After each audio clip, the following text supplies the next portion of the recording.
جاتا ہے، اور اللہ ایسے ظالم لوگوں کو ہدایت نہیں دیتے۔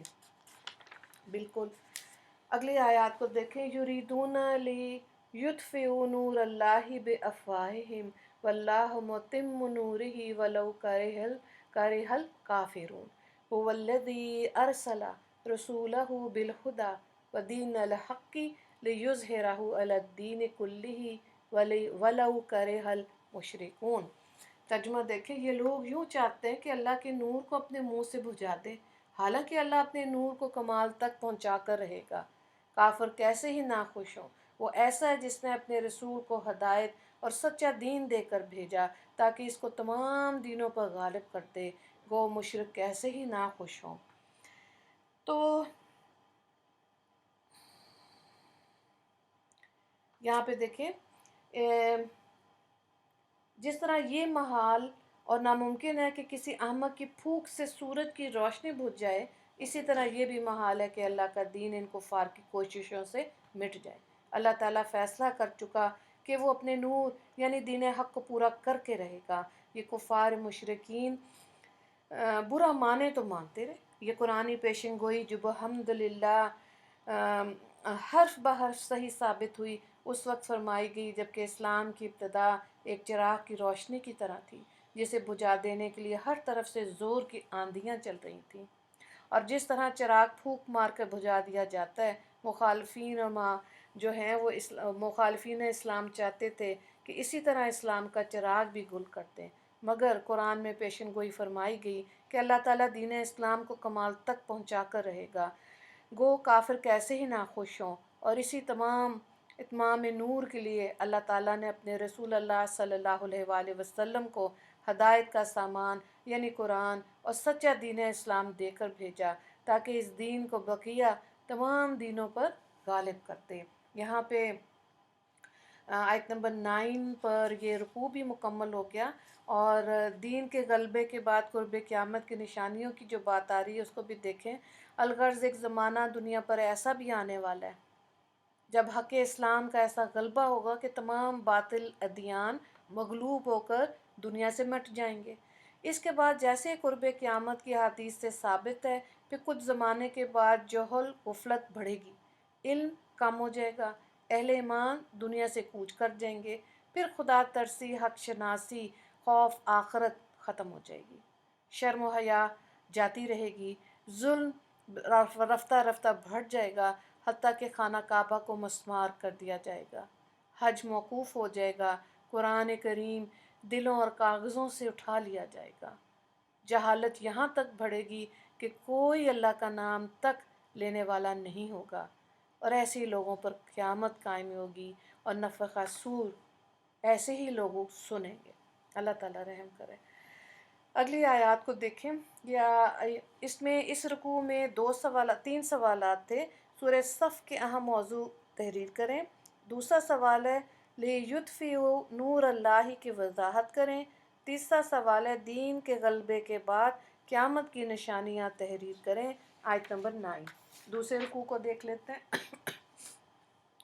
یا ایھا الذین آمنوا هل ادلکم علی تجارۃ تنجیکم من عذاب علیم تؤمنون باللہ ورسولہ وتجاہدون فی سبیل اللہ باموالکم وانفسکم ذالکم خیر لکم ان کنتم تعلمون یغفر لکم ذنوبکم ویدخلکم جنات تجری من تحتها الانہار ومساکن طیبۃ فی جنات عدن ذالک الفوز العظیم واخری تحبونہا نصر من اللہ وفتح قریب وبشر المؤمنین۔ ترجمے کو دیکھیں۔ اے ایمان والو، کہ میں تم کو ایسی سوداگری بتاؤں جو تم کو ایک دردناک عذاب سے بچا لے۔ تم لوگ اللہ پر اور اس کے رسول پر ایمان لاؤ اور اللہ کی راہ میں اپنے مال اور جان سے جہاد کرو، یہ تمہارے لیے بہت ہی بہتر ہے اگر تم کچھ سمجھ رکھتے ہو۔ اللہ تمہارے گناہ معاف کرے گا اور تم کو ایسے باغوں میں داخل کرے گا جن کے نیچے نہریں جاری ہوں گی، اور عمدہ مکانوں میں جو ہمیشہ رہنے کے باغوں میں ہوں گے۔ یہ بڑی کامیابی ہے۔ اور ایک اور بھی ہے کہ تم اس کو پسند کرتے ہو، اللہ کی طرف سے جو مدد اور جلدی فتح یابی ہو، اور آپ مومنین کو بشارت دے دیجئے۔ تو اللہ تعالیٰ مومنین کو یہاں ایک اعلیٰ درجے کی تجارت کی تعلیم فرما رہے ہیں، اور وہ یہ ہے کہ مومنین اپنے جان مال کا سرمایہ جہاد فی سبیل اللہ کی اعلیٰ تجارت میں لگائیں تو آخرت کے دردناک عذاب اور تباہ کن خسارے سے بچ سکتے ہیں۔ اب اس تجارت میں پر مسلمان اور اہل ایمان کو کیا ملے گا، وہ بھی بتایا گیا کہ یہ تجارت دنیا کی سب تجارتوں سے بہتر ہے، جس کا نفع کامل مغفرت اور دائمی اور ابدی جنت کی صورت میں ملے گا، جس سے بڑی کامیابی اور کیا ہو سکتی ہے، یعنی اعلیٰ درجے کے پاکیزہ ستھرے مکانات ان باغوں کے اندر ہوں گے جن میں مومنین کو آباد ہونا ہے۔ سبحان اللہ۔ پھر ایمان والوں کے لیے بات ہو رہی ہے، ان سے خطاب کر کے 3 باتوں کا مطالبہ کیا گیا، ایک ایمان باللہ کا، دوسرا ایمان بالرسول کا، اور تیسرے جہاد فی سبیل اللہ کا، اور ان 3 امور پر دین دنیا دونوں میں کامیابی کا وعدہ فرمایا گیا۔ اگلی آیات کو دیکھیں، اگلی ایک آیت ہے آیت نمبر 14، اور یہاں پہ سورہ صف مکمل بھی ہو رہی ہے۔ یا ایھا الذین آمنوا کونوا انصار اللہ کما قال عیسی ابن مریم للحواریین من انصاری الی اللہ قال الحواریون نحن انصار اللہ فآمنت طائفۃ من بنی اسرائیل وکفرت طائفۃ فأیدنا الذین آمنوا علی عدوہم فاصبحوا ظاہرین۔ اے ایمان والو، تم اللہ کے مددگار ہو جاؤ، جیسے کہ عیسیٰ بن مریم نے حواریوں سے فرمایا کہ مددگار ہیں۔ اللہ کے واسطے میرا کون مددگار ہوتا ہے؟ وہ حواری بولے ہم اللہ کے مددگار ہیں۔ سو بنی اسرائیل میں سے کچھ لوگ ایمان لائے اور کچھ لوگ منکر رہے۔ ہم نے ایمان والوں کو ان کی دشمنوں کے مقابلے میں تائید کی، سو وہ غالب ہو گئے۔ تو یہاں ایمان والوں کو غلبہ کیسے ملتا ہے کہ اللہ تعالیٰ کہتے ہیں ہم نے ایمان والوں کی ان کے دشمنوں کے مقابلے میں تائید کی، سو وہ غالب ہو گئے۔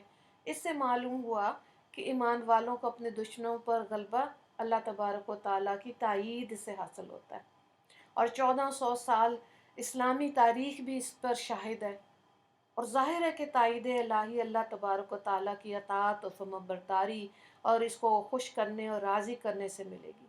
یا اللہ اور اس کے رسول علیہ الصلاۃ والسلام کی نافرمانی، مخالفت اور قرآن و سنت سے غفلت، اور نہ صرف غفلت بلکہ انحراف اور اعراض اور بغاوت سے ملے گی۔ اس کو ہر ادنا سے ادنا عقل اور علم رکھنے والا مسلمان بھی جانتا ہے۔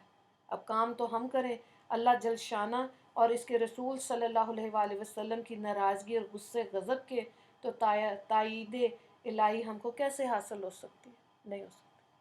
غرض اس آخری آیت کے آخری جملے سے جہاں یہ معلوم ہوا کہ دشمنوں پر غلبہ اللہ کی تائید سے حاصل ہوتا ہے، اسی طرح اس کے خلاف کا حال بھی قرآن و سنت سے معلوم ہوتا ہے۔ تو دنیا میں جتنی دیر رہنا ہے اتنی دیر دنیا کے لیے محنت کریں، اور جتنی دیر آخرت میں رہنا ہے اتنی دیر آخرت کے لیے محنت ہونی چاہیے، اور اللہ تعالیٰ ہمیں کامیاب لوگوں میں شمار کرے۔ آمین یا رب العالمین۔ سورہ صف سے ریلیٹڈ رکوع نمبر 2 سے ریلیٹڈ 3 سوالات ہیں۔ اعلیٰ تجارت کون سی ہے؟ آیت نمبر 10۔ دوسرا سوال ہے کہ ایمان والوں سے کن 3 امور پر جنت کا وعدہ ہے؟ آیت نمبر 11۔ اور تیسرا سوال ہے ایمان والوں کو غلبہ کیسے حاصل ہوگا؟ آیت نمبر 14۔ دعا کر لیتے ہیں۔ اللہ تعالیٰ اپنی تسبیح و تقدیس کی ہمیں بھی توفیق عطا فرمائے، اور ہماری زبانوں کو ہمہ وقت اپنے ذکر سے تر رکھے۔ یا اللہ ہمیں توفیق عطا فرما کہ ہم جو زبان سے کہیں وہ عملاً پورا کرنے والے بھی ہوں۔ یا اللہ اپنے دین کے لیے ہمیں بھی جان مال کی قربانی اور جہاد فی سبیل اللہ کا جذبہ عطا فرما دیجیے۔ یا اللہ اس وقت جو یہود و نصارہ اور کفار مشرکین اہل اسلام پر غالب نظر آ رہے ہیں، حتیٰ کہ اسلام کا قبلہ اول بیت المقدس بھی پر بھی یہود نے قبضہ کر لیا، اس کی وجہ یہی ہے کہ اہل اسلام کے دلوں میں جہاد فی سبیل اللہ کا جذبہ ٹھنڈا ہو گیا۔ میرے مالک ہمیں بھولا ہوا سبق پھر یاد کرا دیجیے، صدق کے دل سے اللہ کا کلمہ بلند کرنے کے لیے جذبہ جہاد عطا فرما دیجیے، اور اہل اسلام کو اعدائے دین کے مقابلے میں سیسا پلائی ہوئی دیوار بن جانے کی توفیق عطا فرما دیجیے۔ اللہ یہ نعمت ہمارے مردوں کو، بیٹوں کو، دامادوں کو، آنے والی نسلوں میں لڑکوں کو یہ نعمت عطا فرما دیجیے۔ آمین یا رب العالمین۔ وآخر دعوانا ان الحمد للہ رب العالمین۔ اللہم اغفر للمسلمین والمسلمات والمؤمنین والمؤمنات۔ السلام علیکم ورحمۃ اللہ وبرکاتہ۔